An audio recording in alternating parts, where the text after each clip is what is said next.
The chamber was cold, below freezing. The oppressive air clung to his skin, sending shivers down his spine. He lay exposed on the rusted metal tabletop, his wrists and ankles tightly strapped down, rendering him utterly helpless. Each breath he exhaled materialized as a fog in the frigid air, a stark reminder of the chilling horrors that awaited him. His teeth chattered uncontrollably, producing an eerie symphony of fear, while his trembling body fought against the restraints. His once warm skin now had an unnatural bluish hue, matching the coldness that seeped into his very soul.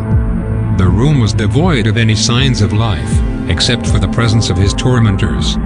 Suddenly, the heavy door creaked open, and she entered the room. Draped in a tattered white lab coat that trailed behind her, she approached him with a sinister grace. In her hand, she clutched a syringe filled with an ominous green liquid, the very essence of his impending torment. The glint in her eyes betrayed a sadistic pleasure as she injected the concoction into his left forearm. Agonizing pain surged through his veins, causing his body to convulse involuntarily. He desperately fought the urge to scream, knowing that his cries would go unheard, his suffering unnoticed. As the minutes dragged on, his trembling ceased, but the remnants of pain lingered. His breathing grew shallow, his sweat-drenched brow a testament to the torment inflicted upon him. The woman, a cold observer, silently took notes on his deteriorating condition, her detached gaze a chilling reminder of the inhumanity surrounding him. Satisfied with her observations, she left the icy chamber, leaving him alone with his despair. In the depths of his desolation, he opened his eyes, hoping to find a glimmer of hope. Instead, he was met with the suffocating darkness of his reality.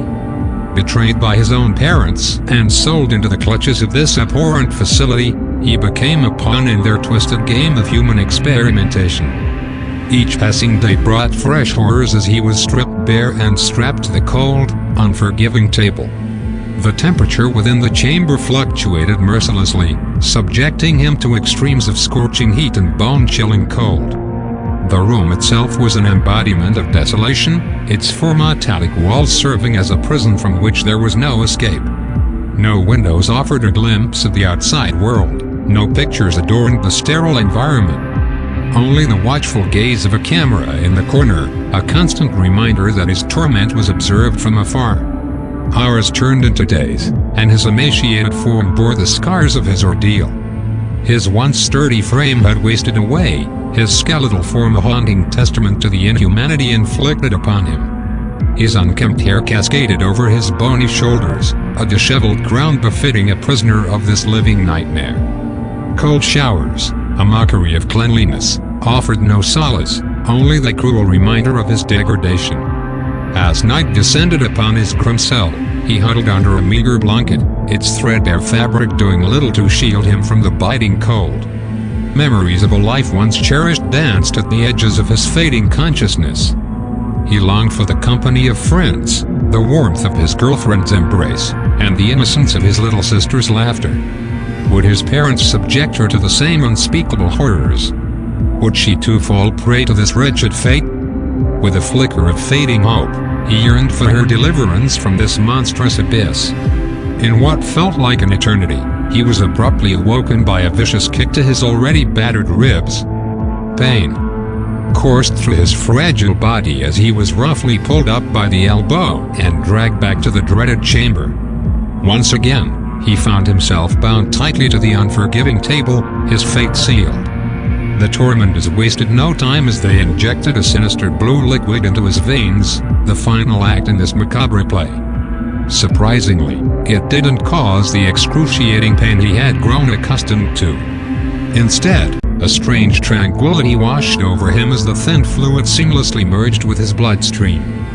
He felt his eyelids grow heavy, his consciousness slipping away. Faint murmurs reached his ears, barely discernible through the haze. The woman's voice intertwined with an unknown presence, their words a haunting symphony of death, despair, and failure. Was this his final reckoning? Would they grant him release from this never-ending agony? In the face of imminent demise, he found solace in the idea of escaping this living hell. As the needle punctured his scarred skin one last time, He sensed a foreign substance coursing through his veins. It was unlike anything he had ever been subjected to before. A chilling realization gripped him as his heart began to slow, its rhythm faltering like a dying echo. Each breath grew shallower, slower, as his body succumbed to the final embrace of oblivion. Amidst the encroaching darkness, he summoned his sister's radiant smile, desperately hoping she would never be ensnared in the clutches of this abomination. And with that final thought of love and sacrifice, a bittersweet smile graced his lips as his heart ceased to beat, ending his suffering at last.